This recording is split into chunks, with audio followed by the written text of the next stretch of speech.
This is Carlos Aliaga for the online radio show Lejos de la Multitud, and today I'm going to talk with Mave and Harry, who formed the punk band Passion Killers in 1979 in Barnsley, I hope I pronounced that correctly, a town in the north of England. Years later, they joined the anarcho-punk band Chumbawamba, but we'll talk about that later. From what I understand, Passion Killers reunited last year for a few shows to promote the reissue of their LP, They Kill Our Passion with their Hate and Wars, which contains the 1984 demo Motion Yet Motionless. Thank you for being here, and what can you tell me about your participation last year on Rebellion Festival? I got asked years ago, 7 years ago, if Passion Killers would reform to play at Rebellion Festival, and I just laughed. And then I told Mave about it, and he just laughed as well. But then about 5 years after that, we were having a conversation, weren't we? Yeah. We were doing an interview for a book. Oh, that's right. Which book is it actually, Harry? It's on here, mate. Do you want me to grab it? Yeah. Just a little plug. We'll give it a little plug. A Country Fit for Heroes. I know that author. I know the author. I have another book of him. He's great. Yeah. He's great. I want to interview him someday. So he sent us an interview for Passion Killers, because Passion Killers are in this book. And so we did the interview, and after we had a really good time, didn't we, doing the interview? Yeah, I did that. So the two things it was the two things. It was the interview for this book, and then already in the mix in our head was a request to see whether we would reform to play a Rebellion Punk Festival. Yeah. So now there's two things going on, and we suddenly started getting a little bit more engaged in Passion Killers. So I think we started listening to some of the old demos at that time, and just delving back into this box of goodies that we'd not really touched or even thought about for maybe almost 40 years. Yeah. Something like that. It was like opening up this old memory, really. And I think you said at the end, we were doing that interview, and I said, shall we do it for the laugh? Shall we do a Rebellion Festival for the laugh? And you said, yeah, fuck it, why not? Yeah. If we don't do it now, we never will do. Yeah, because we're not getting any younger, are we? So that's it. That's how that came about. And luckily, I wrote an email to Daz Russell, who was like the organizer, and he was really keen, and he was like, yeah, brilliant, yeah, great, fantastic. And he even paid us some money for doing it, which was amazing. I don't know if it would have been something that we would have actually even thought of ourselves. So it was coming from other people, really, that the interest in Passion Killers from nowhere. You got the push from other people to do that. I think so. Yeah. But it was really welcome, because we started realizing that we started listening first to all the old songs, and then we got his guitars out and we started working out what chords are we playing there, what are the words there, and started before long we were working on the songs and realizing that we could actually do something with them, because and realizing that they were still relevant. Yeah. And they weren't embarrassing. They were naive. Yeah. Because we were young when we wrote them, but we still agreed with the sentiment. Exactly. And there were still some good melodies, and we've always been into harmonies, me and Harry, because we used to, as well as being Passion Killers in our teens when we were teenagers, like young teenagers, we also used to go busking on the streets in our local town. And we used to cover a lot of Simon and Garfunkel, Beatles, and a lot of bands like that. We did some untypical songs as well. We used to do Not Sensible's I'm in Love with Margaret Thatcher. No, that one. A couple of Mob songs. We did the Mirror Breaks. Hawkwind. Hawkwind. Fantastic. We just basically played all our favourite songs that we could do acoustically, and we always tried to fit harmonies in. So that's where we developed a lot of our harmony, because harmony is so important to Passion Killers. It always has been, even more so now. So what we've done is we've taken the bits that we did when we were kind of kids and refined them a little bit more now and made them a little bit more, I don't know, we've just tuned into it all a little bit more. Yeah, more refined. More refined. I think refined is a good And word. Matured. It's like a fine wine. It's like, and do you have kids? and Sorry, I'll just finish off quickly, because one of the things that we noticed when we listen back to the old recordings is we'd write these songs and we're like, yeah, let's record it. And we just record it within about, I don't know, half an hour and then move on to the next song. Yeah. And we just kind of bang stuff out. It was a bang, bang, bang, bang. Yeah. And then when we listened back, we were like, oh, there's a space for a really beautiful harmony there. Yeah. Oh, we sing a little bit and then we don't sing the rest of it. We're like, why didn't we work it out? Yeah. We were in too much of a rush. Yeah. We're just banging things out when you're young. it sounds like what the jam, Paul Weller said, a youth explosion, like you were doing things like very fast. And this energy, this impulse, do you think that you can write new songs? What are your plans for 2026? We've already started writing new songs, Carlos. Yes. Yeah. Carlos is But happy. yeah. Yeah. No, we've started writing new ones. Yeah. It's all it's exciting. We've discovered it again. Yeah, because since it took us we started rehearsing for Rebellion because we played an electric set, a full electric set, which is pretty much The album. the album. Correct. There were a few tracks that we didn't play, a few tracks that we played that aren't on the album, but it was the electric set. And then we were asked if we would do the acoustic stage as well. So we had it was like 2 full sets to work out, 2 full 35-minute sets. Yeah. And it took us probably out of that year, it probably took us about 9 months to do the acoustic. Wow. Because we worked so hard on it, and in the back of his minds, we were thinking, "Oh, the electric set, that'll be easy," and it was to compare. Yeah, it was a lot quicker and easier to do. We got Boff in on bass, which was fantastic. We were so happy that Boff was happy to come along with us on this revival journey of Passion Killers, and it did, and it was fantastic. Yeah, he enjoyed it, didn't he? Yeah, he loved it. Yeah. But yeah, the acoustic set we worked. I think because there's a lot more. Why do you think it took a lot longer? Because it's more exposed. It's a lot more exposed. Yeah. So in the electric set, it's loud and noisy, and you can sort of shout a bit more. Whereas the acoustic, if there's something slightly wrong, you hear it. You know, it's like there's nothing to cover it up. So we had to be.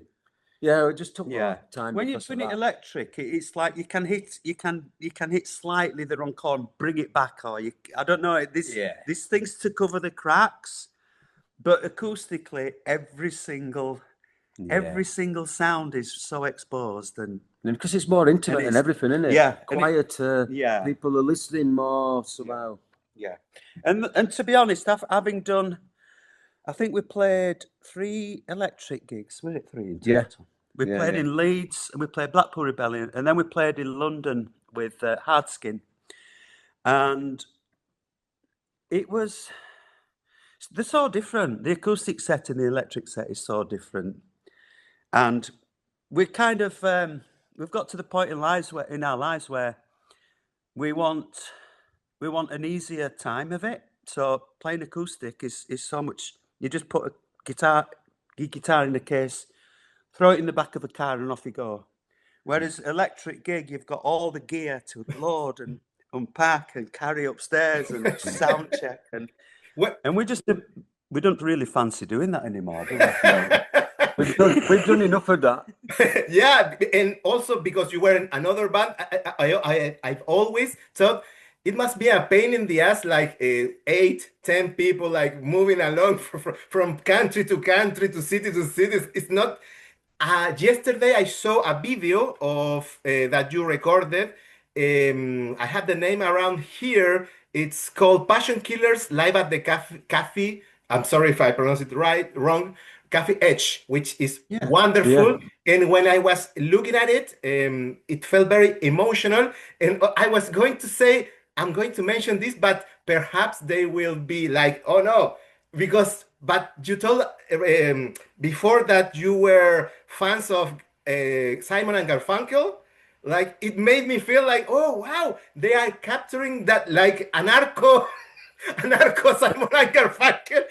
But I didn't want to offend you if you were That's a not compliment. fans. Yeah, no, we like it. You can put that on the flyer. Yeah.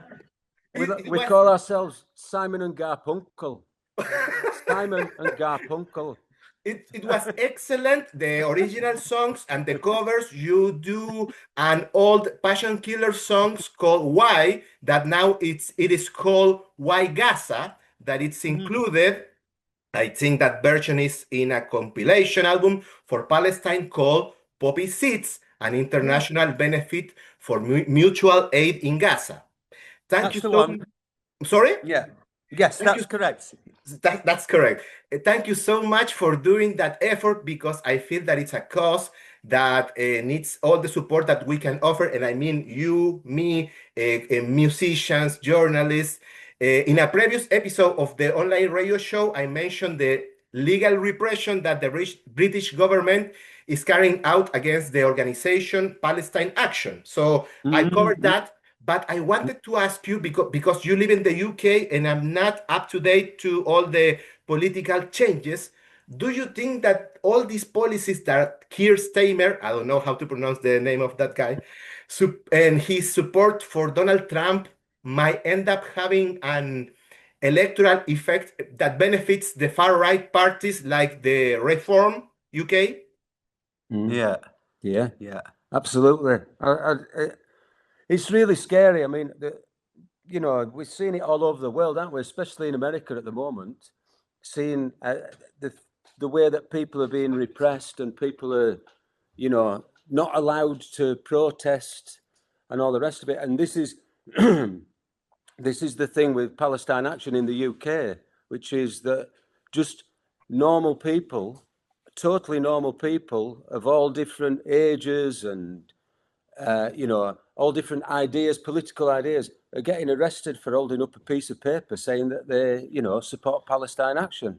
Yeah. And the organization, being classed as a terrorist organization, it's bullshit. I mean, that all they are doing, Palestine Action, is trying to destroy the sort of war machine. Yes, correctly. But obviously, this is really important to the UK, because the UK have got a lot of involvement in selling weapons. It's one of the main things that they make money from. But it's absolutely disgusting. It's terrifying, and I think you probably know that people have been on hunger strike, people who were arrested, breaking into factories and stuff. Yes. So it's scary times, because suddenly, it's seeming more and more like we're living in sort of police state. Yes. I wanted to ask you about that because on the videos that I saw of Passion Killers, you have played two Chumbawamba songs, Homophobia and The Day the Nazi Died, who has exploded like virally, and I've seen a lot of videos that are being shared by people in the United States, taking the lyrics, like discovering that this music existed. And I wanted to ask you, because you were part of writing those songs decades ago, how does it feel that they are still relevant and that sadly we still have to fight those same battles? I think I think a lot of it has kind of come back a bit, because I think in the 90s, because we were doing that in like the mid 90s, I think, roughly early to mid 90s. And I just think it's the reason why we're doing them again is because the climate has kind of changed over the past, I don't know, I would say maybe 3 or 4 years, maybe 4, something like that. Where these things, I mean, as Europe and obviously America, which is clear that Trump has moved so much to the right, and it's become very sort of, it's almost like a authoritarian state. It's Europe is swinging towards that direction as well, and you can just sense how much the world has changed and is changing to a terrifying place. Everything's moving to a really terrifying place, and it's all being engineered by Elon Musk. You know, the X, you know, bought Twitter. Yes. And it's suddenly flooded with all these conspiracy theories. And you've got Nigel Farage in the UK. And what they're doing between them is that they're kind of trying to steer the whole world into a place where they can basically make money for themselves, which is what's going on with cryptocurrency and all these huge deals involving mineral earths and all this. And it's like Trump is a fan of Putin. They speak the same language. They want the same things. They don't care about people. They're quite happy to wipe out whole swathes of people in return for what they can get for themselves.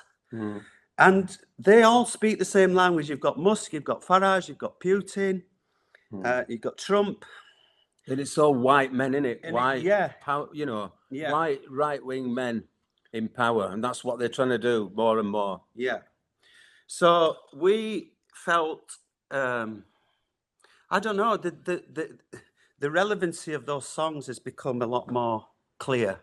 Yeah. That we need to start speaking up against fascism, against homophobia, against this whole movement of the right wing that's happening. And almost, you know, we all have even to more. we have to raise his voices, basically. So yeah.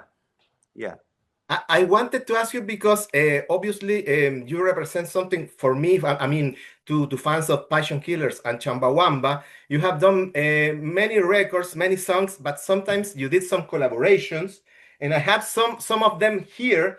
When you were talking about fascism, where all these years I went, well, when I went to the UK, I got this one that is not that well known, but if you got the rights, or if you know someone that can make this be on platforms, because it even mentions Chile. I remember now, like there is a mention of El Salvador and Chile, and those and those times during Pinochet's dictatorships, it feels like a cyclic thing, because I don't know if you know, but our next president since March is a Pinochet supporter and the son of a Nazi official. So we are in good hands.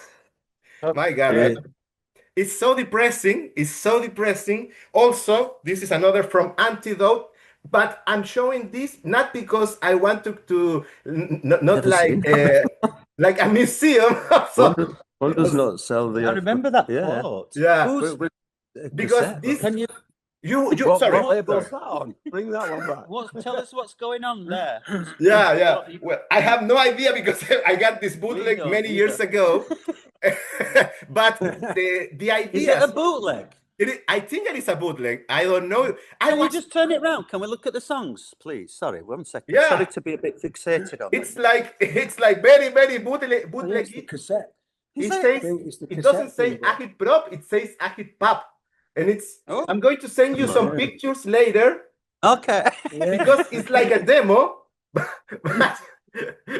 The point the point is don't buy bootlegs. Okay. The point is don't buy bootlegs. It's a no. We don't mind. We're just excited. We're fine with bootlegs. But you in those records that are very I don't know, modest in production, but you were talking about fascism. Thank you very much. Talking about ecology at times when nobody was talking about those issues. Like really? Yeah, I remember that I discovered the word homophobia thanks to you. I remember that maybe there was someone talking about in a very patronizing way, but inside the punk movement, I think you're right. Yeah, I don't remember someone talking like, well, just drummers talk about Chile in Washington ballets, but it was like two songs in 10 years. It's not like a lot.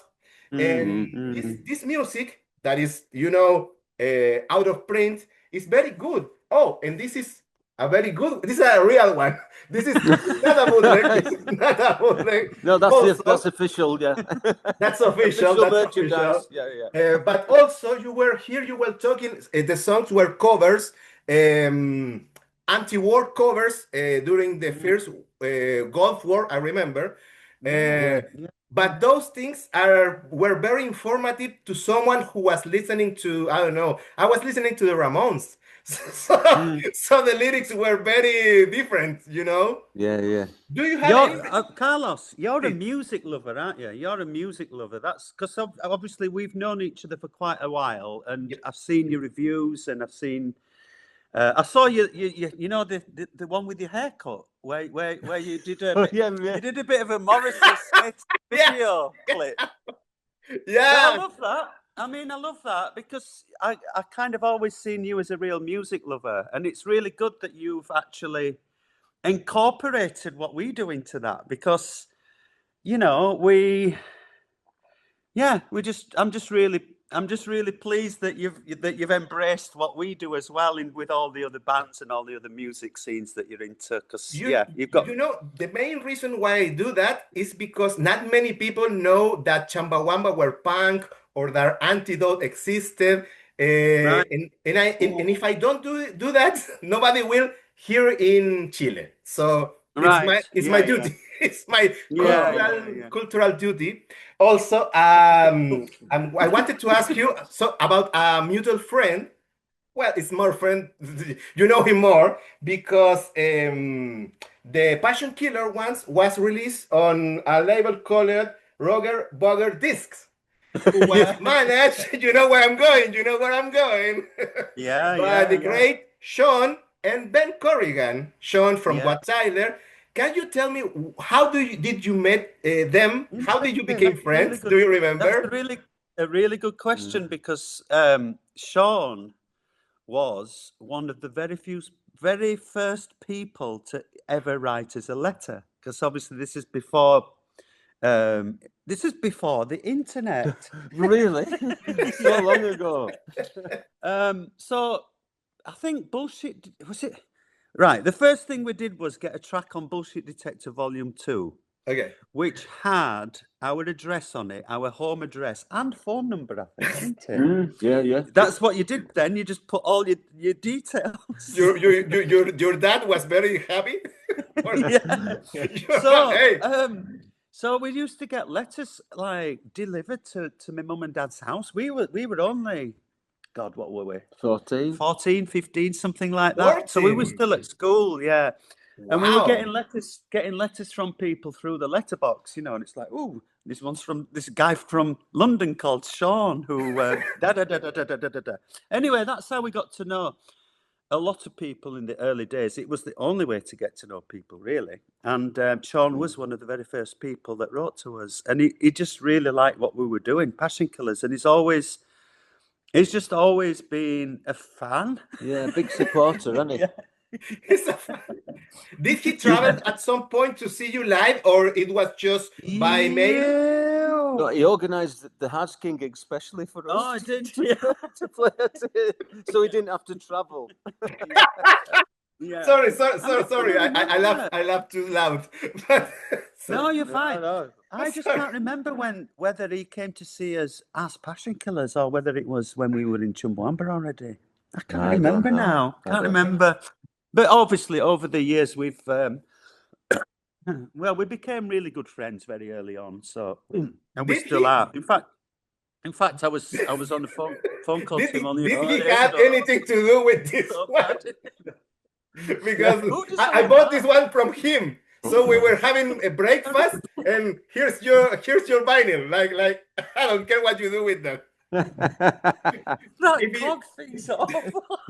Talking about Sean, okay, let's rewind. Go on, sorry. Talking about Sean and his multiple vinyl adventures on both bootlegging. I don't know if that word exists or something like that. But this was the first version of the LP that we've been mentioning. They kill our passion with their hate and wars that I mentioned at the beginning of the interview. This was now re-released. And you told me before we started the interview that the new version on Seal Records sounds better. Yeah, it's just been cut better. It's just got more bottom end. You can just hear the quality underneath a bit more. It's just a better sound. We were quite amazed, weren't we? Yeah. Because that's taken like the master. We didn't have the master tapes for that, so it's It's from cassette, I think, isn't it? I think so, yeah. It's from a cassette, which is quite funny because his labels was called demo tapes. Actually, Harry, I think they did find the old metalwork. Did they? I don't know if the original metalwork was from a cassette, though. So they did actually find the same metalwork that they For the took second first- cut? Yeah. But the original thing was on cassette. I think it deteriorated, hadn't it? The quarter-inch tape. Yeah. Wow. Oh, yeah. So it's from, that's right. Yeah. it's from cassette. Yeah. It's amazing, really. Because it deteriorated. It had been sat there for so long, and I think the tape itself starts breaking up. And they have to put it through a whole process, like bake it, is it? Yeah, and there were a period during that time in the 80s or whatever when they changed how they made that tape, and it were all crap. Loads of it got because they used a different kind of oil on the tape or something, and it didn't last. Right. Oh, those things were not made to last, like the CDRs that we used to record music on the early 21st century. Do you remember those CDs that peel off and everything recorded there is gone? Yeah. Many bands have demos that are lost, and it's so surprising that your demo is alive and well. It's getting better. In fact, it's alive and well and getting better. Each re-release is better than the last one. So you are doing something good. You are doing something good. I'm going to end this section of the conversation promoting, of course, because Roger Bogger Disc also had Touch on Acid, and this is a split with Wat Tyler. So if someone who doesn't have any idea of these bands, I recommend them to start with this one. They also, I remember, they re-released these two classics. Okay, this is one. Classics, absolute classics. Is that unsealed? This is from the American version, but I remember that Ruger Booger disc. Okay. And also this one. Two classic albums, Those are classic, but sadly, for the point of view of Chilean punk, they are not very well known. I played in different radio shows, and I always included songs from these ones that were sent from San Francisco. A friend who was working on More Than Records, he sent me as a gift a lot of CDs and books like Emma Goldman and things like that. So at the same time that I was discovering Chumbawamba and Passion Killers, I discovered these ones. And I've been trying to, champion them. Is that the word? Yeah. And Ben also did this one, which I love. Okay. This was the first anarcho-punk. I listened to this one before Crash, before Chumbawamba, so it blew my mind. Wow. As a journalist, I always been interested in the way that counterculture and subculture get inside countries like Chile, for example, like when before the times of the internet, when people have to write and people have to bring cassettes and magazines. And when I was reading the insert on the Passion Killers vinyl, it mentioned that you play singles on a youth club, I hope I pronounced that correctly, by Buzzcocks, Undertones, Stiff Little Fingers, The Membranes, The Clash, and the Sex Pistols. And the question that I got from reading that is, do you have a record store where you buy those on your town, or did you have to travel to Leeds, to Manchester? How did you get into punk? Radio? Originally radio. John Peel. John Peel. John Peel had a really big part to play in that. Yeah. And I think as well, also reading stuff in the newspapers. Like as mum and dads would get newspapers, and when punk started, suddenly there were all these stories in the newspapers about, the Sex Pistols or, punk gigs and punks. And so that, I think that fired our imagination. Yeah, there was a general public awareness of this thing that had happened called punk and Sex Pistols. And obviously it drew our curiosity towards it because it sounded fun and interesting. Yeah. And there were older kids at school. Yeah. Who suddenly started turning up to school with like dyed hair or spiked hair, and you were like, "Oh, that's interesting." Or a leather jacket with studs in and stuff, and it were like, Wow, that's cool. Because we But- were really young at the time. We were like about 10, you know, we were just small kids. But for example, why you became punks and not, for example, metalheads or something like that? It was the Well, music. Interesting, yeah. Yeah, we could have easily been that because there were a lot of metalheads at our school as well. But you know, there was something about punk that I don't know, just connected with us both. We found it really exciting. We liked the music. We liked how it looked, the fashion, The energy and the ideas. Yeah, you know. because we at the time we used to go to a youth club, and again we're talking really young, like 9 or 10 years old, and we started noticing that there were different groups of people into different styles of music. There was a lot of, at the time we called them kind of new romantics that were maybe into I don't know, Human League and bands like that, and there were lots of different genres, and I don't really know what attracted us particularly to punk, but it just seemed the natural place for us to be. I think we must have been, I don't know. It's an interesting point you're making, because it was obvious to us what we were drawn to. We didn't even think about it. And I think that must have been the same with all the other kids into other genres. There's something in the music that actually connects with you on a personal level. Exactly. Yeah. You were not living in London. I listened to punk in a small town in the south of Chile, and everything was like multinational records. Like they didn't have independent bands. We only got the Clash and the Ramones on EMI, and I don't remember where the Ramones were.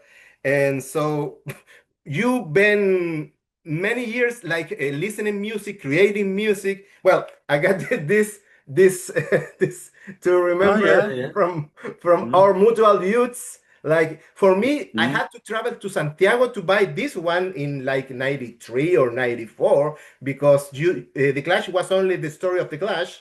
And I was thinking about that because Chumbawamba at some point had let's say an habit of slagging off some bands. I talk about this with Dambert because he was one of the main culprits of throwing the red paint back then. He was the main culprit. Yeah. He told me the whole story. He told me the whole story. I'm going to ask you something related because I remember that you were like very critical of other bands like The Clash, Billy Bragg, the House Martins, the Redskins, and the Manic Fishers. This is one of the first things you actually asked me in a message, I remember. And I said, oh, I think I remember what I said to you. I was like, speak to Boff about that. Yeah, I wanted to get some, shall we say, this question that we did in private. I wanted to be for the whole world to see. Of course. But I wanted to ask you because we talk about music and the love we share about all kinds of music. Did it happen at some point living with the other people in the band that they all hated one of these artists? No. And you thought they're not so bad? But I think the thing with all those bands that you mentioned, there was a thing called Red Wedge. Right. And that was affiliated with like the Labour Party, which is the system. We were anarchists. It was all about anarchism for us and not sort of choosing a political party to support. Yeah. And a lot of those bands were doing that, and it just seemed a bit like we were disappointed that they were doing that. Yeah. It was disappointing for them to support a party. Yeah. It was like playing the game. It's like being part of the system and playing the game. You know. I understand. Yeah. So that's where all that came from, and we all thought exactly the same about that. There wasn't a split between the band or different people thought it was just a general. We all agreed on the same principle that. Yeah. Now finally I understand. I understand. Yeah. Finally, when you explain in that way, because sometimes you say, why they hate a band that, I don't know, they did a cover, for example. Harry, you remember Bank Robber? the cover. Yeah. Yes. Yeah, of course. Yeah, because I mean, I think the thing is, like Mave said, it was like we were disappointed with what they did and how it turned out, and then being affiliated with the Labour Party. But now, I think as well, we were quite young and righteous and moral about it all. You know what I mean? We saw things a lot more black and white. Yeah. Whereas now I think there's a lot more grey areas. Yeah. Yeah. And you have to choose your battles, really. Thank you. That's going to be on the, because I plan to write a story that will be published in a newspaper about this interview. That's the quote. That's the headline. You have to choose. Thank you. Okay, we're done. No, we're not done, because I put a lot of effort trying to restart this conversation. So I'm going to ask you a couple of questions, and you can go. Talking about disappointments, well, this one goes for Mave, because we share our love for this band. God. Carlos, I'm still devastated. Harry, I was going to show a Sex Pistols one, so don't get too comfortable. So don't go away. Don't go away. I'm going to ask you to you two. When you see them saying the things, does it affect your perception, like, of the music of those records? Do you listen to them, like Never Mind the Ballads? I'm sorry, Never Mind the Bollocks, or The Queen is Dead? Do you still do? I mean, I'll just speak for myself quickly. I still listen to them, but I cannot. I've stopped buying Morrissey. I mean, I've stopped. I won't go to see him play live now either. And I've been to loads of gigs. I've seen him loads of times, and I absolutely loved him. I mean, I was such a massive fan, but yeah, he's just fucked it up, hasn't he? And I mean, it would be so easy for him just to sit down and say, this is how it is for me. This is what I'm saying. And he doesn't do it. And the ambiguity, and it's just playing with fire. I don't understand any of it. And it's the same with Johnny Rotten. And it's the same with Johnny Rotten. Okay. Harry, I mean, well, basically, I saw him at Rebellion. I saw Pill at Rebellion. Yeah. They played at Rebellion, and I watched Pill, and they sounded amazing. The songs were really good, but all the stuff in between, when he was talking, when John Lydon were talking, there was just so much bullshit coming out of his mouth, and him just being like, just, you know, sort of an apologist for Donald Trump. And wow. And I was just like, wow, what has changed? What has changed? You know, you used to be cool. And now he was proud of saying those things. And Morrissey is like hiding, no, but he's like proud of. I don't know. It's difficult. Yeah. And I can imagine. I can understand that thing of, you know, sometimes you say things to start a discussion, but he's got the microphone. Nobody in the audience can get the microphone. It was just like, it was really, really distasteful. And I just thought, yeah, you're a twat. You are now a twat, a reactionary, you know, middle-aged, elderly, right-wing sort of a gammon. Yeah, not just part. Johnny Gammon. When I went to the UK in 2018, I saw Billy Bragg in a folk festival, and he said the word, talking about Morrissey, gammon. And then I asked some very old lady outside, what is a gammon? Because I don't know. Well, it sounds like ham. It sounds like something that you eat. It is. In that time, I went to see The Wedding Present, and the vocalist David Gedge, he told me that he remembered that he once played with Chumbawamba. It was something about the poll tax. Do you remember anything? Or yeah, well, we did a miners' benefit with them, didn't we? Yeah, we played a miners' benefit when the miners' strike was happening in the UK in 84, 85.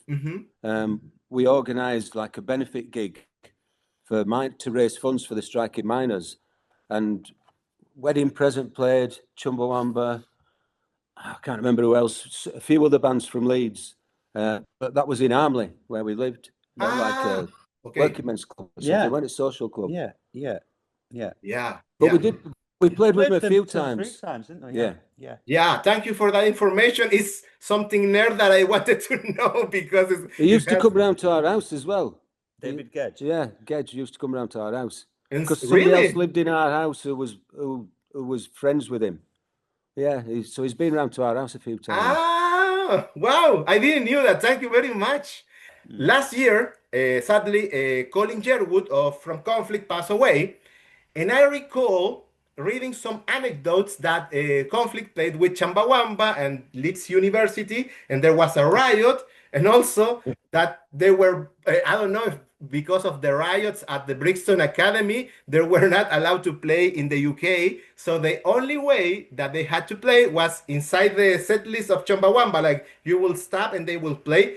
Are those anecdotes, myth, stories? I don't They're think not that- real. Fuck's sake! I don't know where that's come from, but no, No, none of those stories are. You know what Chinese whispers is? Chinese whispers. It's where somebody tells someone something and then it changes over time. And do you have a real anecdote of Conflict and you? There was a massive riot at that Leeds gig. Yeah.